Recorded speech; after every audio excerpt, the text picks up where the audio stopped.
If you're freaking out about Bitcoin's volatility and this dip in price from $108,000 a few days ago all the way down to $92,000 yesterday, it probably means that you don't quite understand Bitcoin as in depth as you think you do. In this video, I want to teach you 18 main points that you should focus on when you're studying Bitcoin. And I want you to go deeper into these points on your own, but these points will probably help you to understand the Bitcoin network a lot better.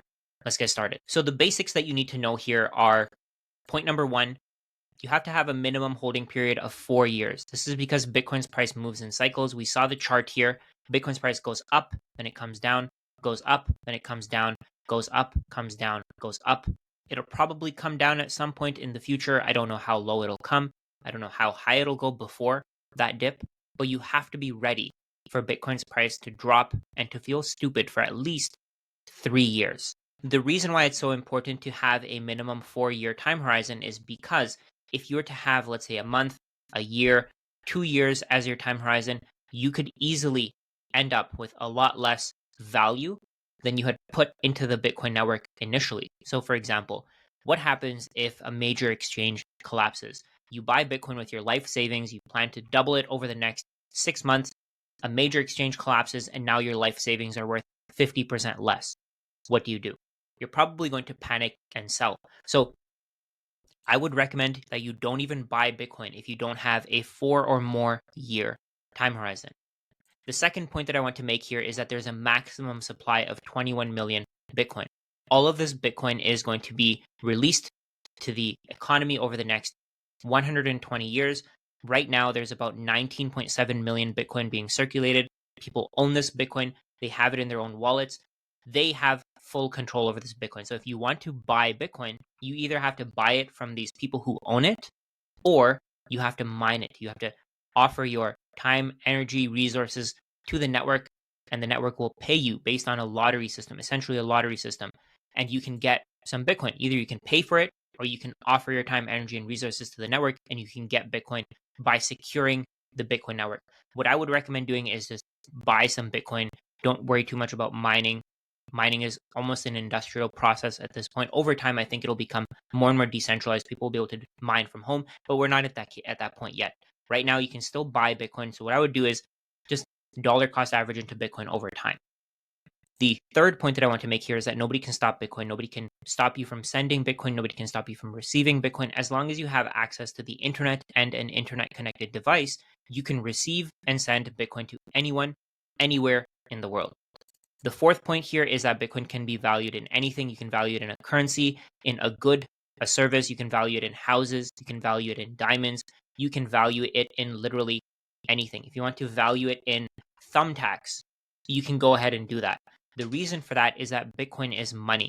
You're giving away your Bitcoin and you're getting back something of value in exchange. This is very similar to how you can price anything in US dollars, but you can also reverse that transaction. You can price US dollars in anything. So for example, you can price US dollars in potatoes, you can price US dollars in water bottles, you can price US dollars in houses, you can price US dollars in anything. So for example, a dollar will buy you 0.00001 of a house or something along those lines. But just like the dollar, because Bitcoin is money, it can be valued in anything. The fifth point that I want to make here is that Bitcoin doesn't have a physical form. So if somebody's trying to tell you that they have a physical Bitcoin that they want to give you, they're trying to scam you. There is no such thing as physical Bitcoin. There are some coins called, I think they're called Cassatius coins. They have a physical form, but all they are is a wallet. That Bitcoin doesn't have a physical form. The Bitcoin can be moved from that physical coin, that wallet, to another Bitcoin address, which is no longer physical. So you can move that Bitcoin from that coin to another address. The actual Bitcoin, the actual currency, is not physical. There's no physical form of that currency. So if somebody's trying to tell you that there is, they're lying to you. The sixth point that I want to make here is that Bitcoin can be accessed and purchased from anywhere as long as you have an internet connection. You can buy Bitcoin from someone in exchange for anything. So for example, if you wanted to wash dishes and you want to be paid in Bitcoin, as long as you have a cell phone and the other person has Bitcoin, you can offer them your services and they can pay you in Bitcoin. As long as you have an internet connection, you're good to access that Bitcoin from anywhere in the world. The seventh point here is that governments cannot regulate Bitcoin's use. They can't stop you from sending it or receiving Bitcoin. You can send Bitcoin to anyone in the world because governments have no part in the network. They have no way to control the network, to stop the network from working the way that it does. The eighth point that I want to make here is that price is determined at the margin. A small number of sellers can trigger a massive meltdown in the price, but a small number of buyers can also trigger the price to go up significantly. The reason for this is that a lot of people buy Bitcoin based on emotions. Some people start using leverage to buy Bitcoin. Most retail investors don't actually understand what they own. They just buy Bitcoin because they see the price going up and they expect the price to go up even more. So what happens is this small number of buyers or the small number of sellers can trigger a melt up or a melt down because they're taking advantage of people's emotions. So what I would recommend doing is if you see Bitcoin's price dipping like it did over the last few days, just hold tight. Just wait. Eventually it'll come back up. If we look back at the price in November 2021, we can see that it dipped. It came all the way from $70,000 to $15,000, and then it came back up. This will happen over time. Like I said, you need to have a 4-year time horizon. Don't panic when you see a meltdown, when you see the price dropping significantly. If you see the price fall like this, it's not really a problem. It's just a way to fake people out of their coins. It's a way to shake out people who don't understand what they have. The next point is that, of course, because Bitcoin doesn't have a physical appearance, there's no physical utility. You can't use Bitcoin as a paperweight. You can't use Bitcoin to live in. Bitcoin is money. It doesn't have to have a physical appearance. It doesn't have to have physical utility. It's a savings tool. It's a way for you to save for the future because you expect that other people will want your Bitcoin later on. You can use Bitcoin to exchange for goods and services. Bitcoin is valuable because it gives you the ability to buy whatever you want in the future. The next point here is that Bitcoin is designed to be the world reserve asset. Today we use dollars as the world reserve asset because most of the world expects that dollars will have value tomorrow. I think Bitcoin will be used as the world reserve asset over the next few decades because of how it's designed. There is nobody controlling it. Nobody can stop it. Nobody can make you spend your Bitcoin the way that they want you to spend it. If you want to spend your Bitcoin on something, then you can. This is so important for sovereign nations because if they have a world reserve asset that can be controlled by one country, they can be kicked off that network. So for example, with the US dollar, Russia was kicked off the SWIFT network, meaning that Russia could no longer transact with the rest of the world. So because nobody can kick anybody off the Bitcoin network, it gives countries and individuals an incentive to use Bitcoin for their savings. As more people keep using Bitcoin as their savings, it will become the most widely used reserve asset. The next point that I want to make here is that anyone can access and audit a copy of the Bitcoin ledger. The Bitcoin ledger is just a record of all of the transactions that have happened on the Bitcoin network. What this means is that if somebody sends Bitcoin to someone else, if you have a copy of the Bitcoin ledger, you can see that transaction happened, and you can confirm that if somebody is sending Bitcoin to someone else, they actually have that Bitcoin. So nobody can create Bitcoin out of thin air. Nobody can manipulate Bitcoin. And the reason for this is that everybody in the world can have a copy of the Bitcoin ledger, meaning that there are millions, there could be billions of eyes on the Bitcoin network, making it so much more difficult to manipulate. So if anybody were to try to manipulate the network, let's say they tried to put through a fake transaction, they tried to reward themselves with more Bitcoin than they should have, that transaction is going to be figured out and rejected pretty much immediately. The next important point here is that you don't need to buy a whole Bitcoin. A lot of people are still confused that you need to have $100,000 to buy a Bitcoin.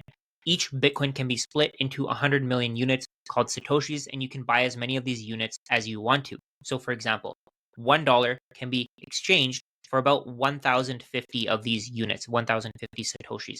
Over time, as more people want to give away their dollars to buy these units, the price of each unit rises. If we go back to this point here, there are only 21 million BTC. There are in total 2.1 quadrillion Satoshis. So over time, as people accumulate these Satoshis and they put them away and they never sell them again, the price rises. You can buy as much or as little Bitcoin as you want. If you put a lot of money into the Bitcoin network, you're probably going to increase the price. If you don't put that much money into the Bitcoin network, the price will probably stay around the same. You'll be able to accumulate small amounts over time. The 13th point that I want to make here is that borrowing against and lending your Bitcoin is extremely risky. Lending your Bitcoin is risky because if you give your Bitcoin to someone else and they can't pay you back, there's no way for you to recover that Bitcoin. It can't be created out of thin air. Borrowing against Bitcoin is risky because, let's say, for example, you were to borrow US dollars against your Bitcoin, you have to give somebody else custody of the Bitcoin that you want to borrow against. You usually have to give them double. So let's say, for example, you want one Bitcoin worth of US dollars. You have to use two Bitcoin as collateral. You have to give whoever your lender is that two Bitcoin. And if Bitcoin's price were to drop, they can liquidate your collateral, they can sell your collateral, and they can get back their US dollars. And you don't have to pay them back anymore. The reason why this could be an issue is even if you were to pay back your lender, they may not give you your Bitcoin back. If there's some kind of regulation that stops them from doing so, then you're kind of screwed. The way that I see it, I would just sell a little bit of Bitcoin whenever I need cash and then buy back Bitcoin whenever I have extra cash. The 14th point is that 99.999% of altcoins are just copies of Bitcoin. They have a much smaller network effect and they have made some kind of small change and they've tried to improve on Bitcoin. But the issue is that almost every single altcoin is more centralized than Bitcoin. The only reason why I didn't put 100% here is because there are so many different altcoins and they're all coming out every single day. There are so many meme coins, there's so many just random coins that people are creating out of thin air. And I don't know every single one of those coins, but I can tell you with pretty strong confidence that almost none of these coins will succeed over the long term. The 15th point here is that house prices will fall forever in terms of Bitcoin because houses are much easier to create than Bitcoin. If you look at house prices in terms of dollars, those prices rise all the time because houses are more difficult to create than dollars. More dollars can be created out of thin air to chase houses. On the other hand, more Bitcoin can't be created out of thin air to chase houses. So over time, we see in fiat terms, house prices keep going up. In terms of Bitcoin, house prices will fall forever. But this doesn't just apply to houses, it applies to everything. The price of everything will fall over time in terms of Bitcoin because everything is much easier to create than Bitcoin. The price of diamonds will fall in terms of Bitcoin. The price of water bottles will fall in terms of Bitcoin. The price of cars, the price of gas, everything will fall in terms of Bitcoin. So if you're saving in Bitcoin, you're going to see that your purchasing power increases over time. The next point that I want to make here, number 16, is that volatility will continue forever. So you have to get used to it. If we look at the chart, we can see here that the price goes up and it comes down, and it goes up and it comes down, and it goes up, then it comes down, goes up, comes down, goes up, comes down, goes up. It'll continue to do this forever. All you can do is get used to it. If you want these massive returns that Bitcoin will give you, you have to get used to the volatility.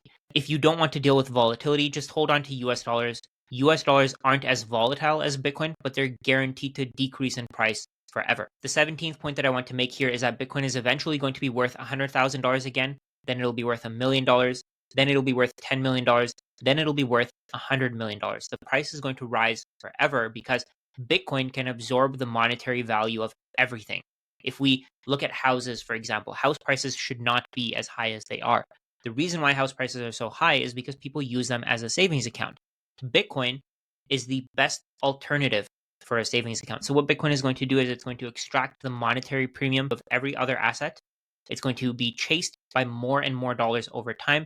And we're going to see that the price will continue to rise forever. And the 18th and last point here, it ties in with everything else, especially with this point here. You should never sell your Bitcoin to take profits because Bitcoin's price is always going to go higher in terms of dollars. So for example, you think $100,000 is high, so you sell.